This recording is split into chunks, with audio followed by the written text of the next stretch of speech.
2008 წელს არ ვიყავი საქართველოში და მქონდა წარმოუდგენელი უმწეობის და ბრაზის გზნობა.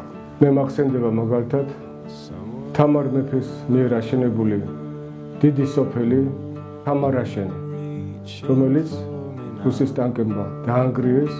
განცდა უმწეობის ბრაზის რისხვის შიშისაც. დღეს იკორთის ტაძარი არის ოკუპანტების ხელქვეით და იქ არის დაკრძალული ჩვენი ერის გმირები შალვა, ბიძინა და ელიზბარი.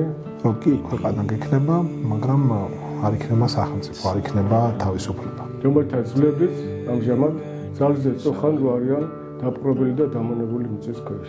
ეს არის წოხილი მათი. იმიტომ რომ ხედავ ქართველების წვლილსაც ამაში. ჩვენი ხალხი დღეს წუხს და განიცდის რომ დავკარგეთ ტაო-კლარჯეთი ოსკი ბანახახული.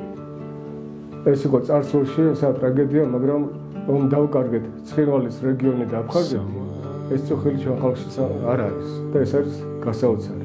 არა ოკუპაციას. როცა ბომბავდნენ რუსული გემებიდან ბომბებით ქალაქს, სამოქალაქო მოსახლეობას უშენდნენ ბომბებს. მოხდა ეთნიკური წმენდა და ეს არის ყოველთვის მუდამ ჩვენი თვალწინ. წოხილი მთელი საქართველოს. შეუპოვრობა ნიშნავს, რომ კი მე ვიცი რომ ასეთ დღეში ვარ, მაგრამ ჩემში ყოველთვის იქნება რაღაცა ღერძი, რომელიც მომცემ საშუალებას თქვენ არ შეგეპუოთ. არა ოკუპაციას. აი ამას არ შევეგო. არ ვიცი რას მოვიმოქმედებ, მაგრამ მე როგორც ერთი ადამიანი ამას არ შევეგუები არასოდეს.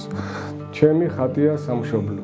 შეუპოვრობა და სურვილი, რომ იმის მიუხედავად, რაც შენს თავს ტრიალებს, დადგე ფეხზე, განვითარდე, არასხლის ჯინაზე განვითარდე. არა, განვითარდე, იმიტომ რომ ეს შენ გჭირდება და შეძლო, შეეცადო, მოინდომო იყო თავისუფალი. დიდება თავისუფლებას. ეს არის ყველაზე საყვარელი სიტყვები ჩემთვის საქართველოს ჰიმნის ტექსტში.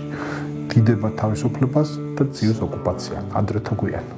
ოკუპანტი სახელმწიფო საერთაშორისო წესების თანახმად საბოლოოდ აგებს პასუხს.